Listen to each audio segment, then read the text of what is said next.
Uma doença silenciosa e perigosa. Assim é o diabetes tipo 2. Mas como se pode evitar que ela apareça? Hoje eu vou conversar com o endocrinologista Dr. Roberto Betti, doutor em Ciências pela Faculdade de Medicina da Universidade de São Paulo e diretor clínico do Hospital Alemão Oswaldo Cruz. Dr. Roberto, prazer recebê-lo. Prazer é todo meu. Muito obrigado pelo convite. Olha, vou te falar uma coisa, Dr. Roberto. Diabetes mereceria a gente ficar um dia inteiro conversando. E eu começo com uma relação que as pessoas costumam fazer muito. Açúcar provoca diabetes. Existe essa relação direta ou o açúcar indiretamente, de alguma maneira, pode contribuir, mas não é a causa? Não é a causa, é uma ação indireta. O que causa o diabetes é o aumento de peso, é a obesidade, é o excesso de peso. Então, não só o açúcar faz parte da alimentação, mas a farinha, a gordura. Então, todos esses alimentos levam você a ganhar peso, né? Mas atribuir somente ao açúcar é um erro. É uma dieta hipercalórica, sim, então, que faz com que você acumule peso ao longo dos anos. Isso contribui para você desenvolver diabetes. E a atividade física? Principalmente quando for associado ao sedentarismo. Tá. A atividade física é fundamental. A não atividade física, ela faz papel da etiopatogenia do diabetes tipo 2. Né? Então, você tem os fatores genéticos, né? E você tem os fatores ambientais. Os fatores ambientais, os dois principais, a obesidade, o excesso de peso e o sedentarismo. E quando a gente fala da atividade física, a falta dela é um fator importante para você desenvolver o diabetes. Sim. A presença dela pode ajudar a evitar. Ajudar. E aí é importante a combinação da atividade aeróbica com a atividade de força? Sim, né? Porque você na atividade de força, você ganha massa muscular. Uhum. E aí então você tem um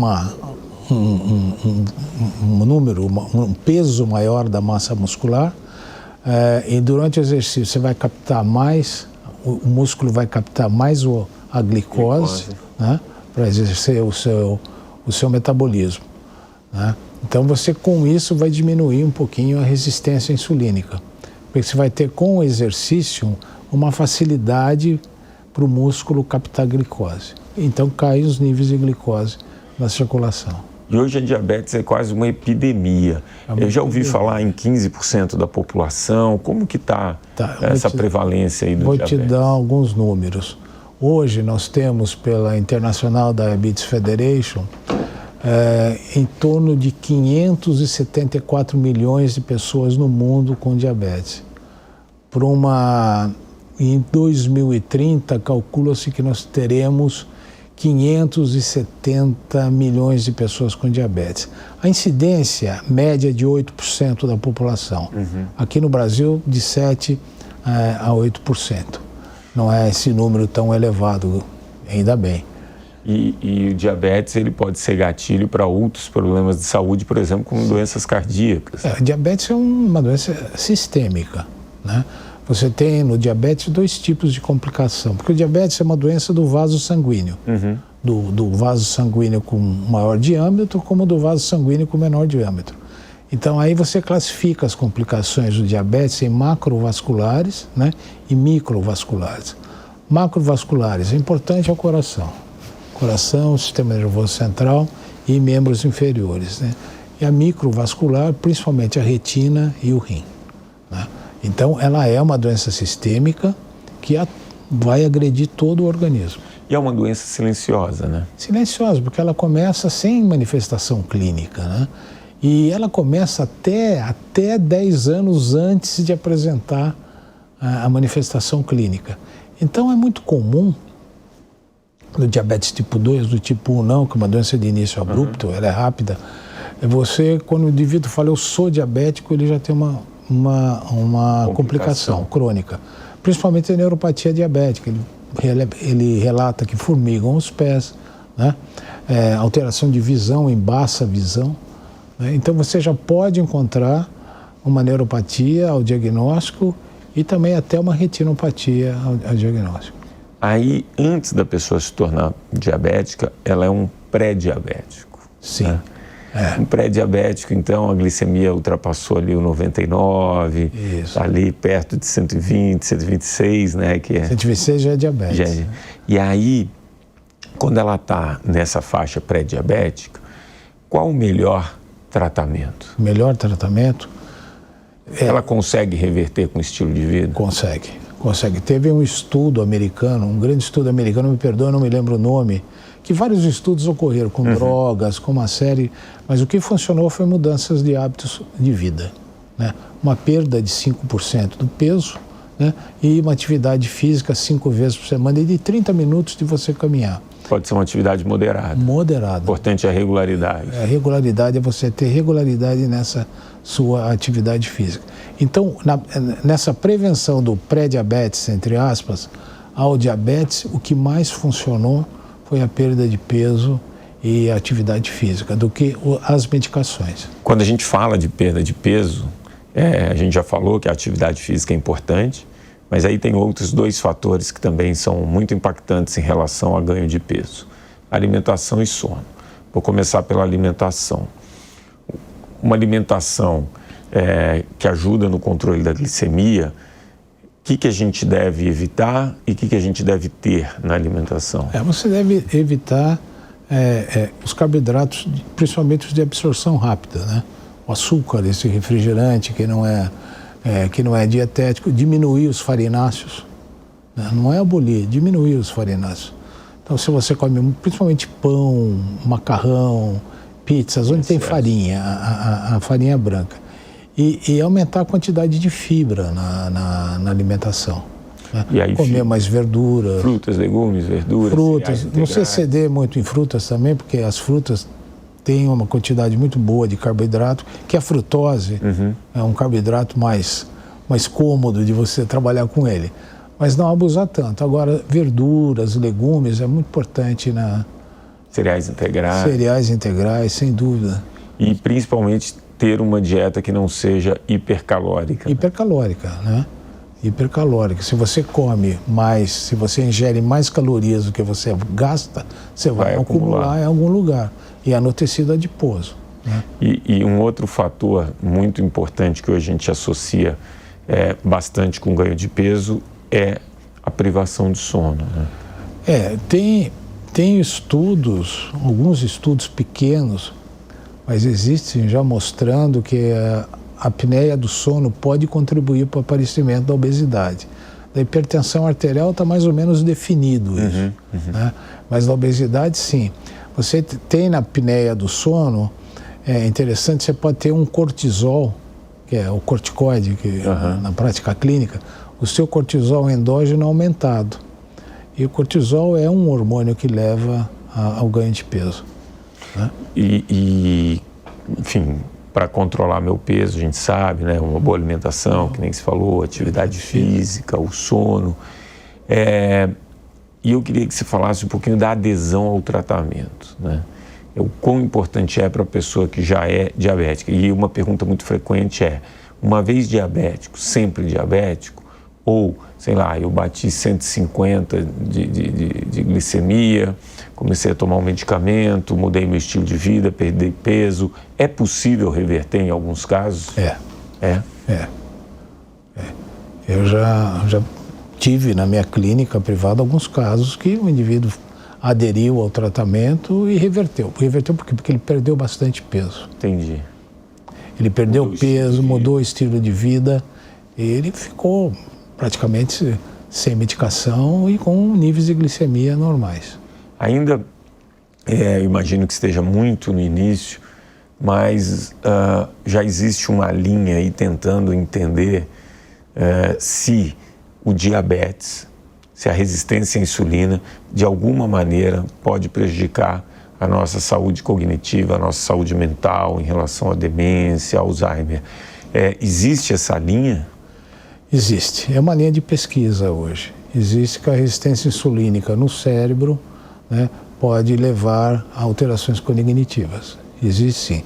É uma linha de pesquisa hoje, né, e até usando determinadas drogas para o tratamento, aqui falar em termos técnicos, inibidores de GLP-1, existe uma linha de pesquisa nessa área, sim.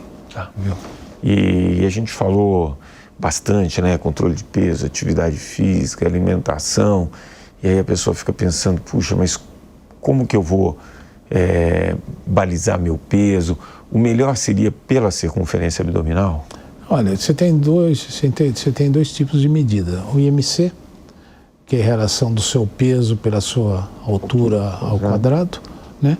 E para um tipo de obesidade um pouco mais grave, que é aquela obesidade visceral, que é o depósito de gordura, né, no fígado, no pâncreas, né, a circunferência abdominal. E aí tem uma medida aí que a gente deve... Teria que ser menor que 102 centímetros no homem e 88 para as mulheres? 84. 84 para as mulheres. E aí tentar manter abaixo disso, o risco diminui.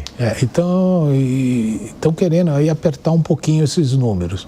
88 para os homens e 80 para as mulheres. Tá. E aí você falou do estilo de vida e você falou da genética. Genética a gente não tem ainda como fazer essa alteração. Não, é fator não modificável. Não modificável. Agora, é possível eu com um histórico familiar, né? Então, sei lá, meu pai tem, meu avô teve... eu tenho um estilo de vida tão regradinho, me esforçar tanto e demorar a manifestar essa doença ou às vezes nem manifestar? Não manifestar.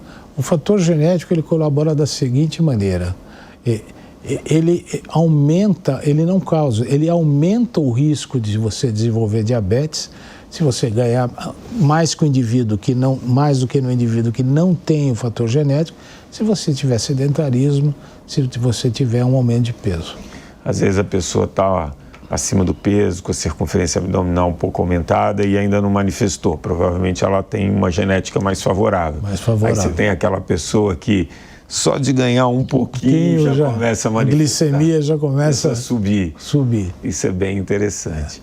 Bom, queria que você desse aqui, para a gente finalizar esse papo, 3 dicas importantes para quem quer evitar ou controlar a doença, o diabetes tipo 2. Bom, são hábitos de vida saudáveis, né? Não ganhar peso, ter uma alimentação saudável com os 4, 5 grupos de alimentos que nós temos, proteína, carboidrato, gordura, sais minerais, né? Mas uma alimentação equilibrada. Evitar a gordura saturada, né? Aquela gordura que você vê na carne, né? Dá preferência aos lípides insaturados, né? Que é o azeite de oliva, o uso do azeite de oliva. Evitar muito o uso de carboidrato de absorção rápida, que é o açúcar. Principalmente esse açúcar que você põe sozinho, você coloca no cafezinho. Porque quando você consome um pouco de açúcar junto com outros alimentos, a absorção é menor. Mais lenta, né? É mais lenta, inclusive, não é menor. E atividade física. E uma coisa que nós não falamos aqui é não fumar, não ter o vício do tabagismo. O tabagismo também não vai ajudar em nada. Em nada, só atrapalha. E lembrando, né, que você falou que o diabetes é um fator de risco importante para as doenças cardíacas, o cigarro também. Também, cigarro. Hipertensão arterial associada. Tem uma relação de diabetes com hipertensão? Tem. Os diabéticos têm probabilidade de ter mais hipertensão do que o não diabético. Uma relação direta. Então o autocuidado é fundamental. É fundamental. Você falou em termos do tabagismo, nós precisamos lembrar que há 30 anos atrás, quando teve aquela campanha nos Estados Unidos contra o tabagismo, a indústria do tabaco migrou para a indústria de alimentos, né? Houve essa migração. E o mesmo tipo de propaganda para viciar o indivíduo no cigarro, eles usaram para viciar o indivíduo na comida, né? Na alimentação. Agora tem que tomar muito cuidado nas redes sociais com soluções fáceis, né, e milagrosas para você baixar sua glicemia e etc. Olha, o que eu diria é o seguinte, muito cuidado. Qualquer coisa que você vai falar, qualquer opinião que você vai dar, ou qualquer coisa que você vai propor, precisa de evidência clínica. Você precisa ter evidência de que aquilo de fato é real. Você tem que ter um estudo clínico que mostre, olha, esse produto é bom para essa finalidade, né? Agora, os indivíduos pensam, falam cada absurdo aí em rede social. Tem muita receitinha caseira. Receitinha caseira que, olha, não funciona. Não funciona. Eu me lembro, aí foi com diabetes tipo 1, mas foi há muitos anos atrás, uma senhora que deu entrada com o filho no pronto-socorro com diabetes tipo 1 e o menino veio a óbito, porque um curandeiro da vida aí falou, não, você vai tomar isso aqui, pode parar de tomar insulina. Que isso. Tem que ter um cuidado. Muito cuidado com rede social. Muito cuidado. Bom, super obrigado, foi um prazer bater esse papo.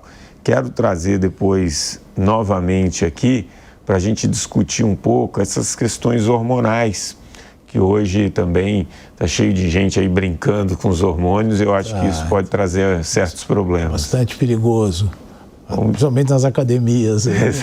Doutor Roberto, muito obrigado. Tenho certeza que quem assistiu aqui agora já tem bastante informação para praticar esse autocuidado. Eu que agradeço a oportunidade. Muito obrigado, foi um prazer.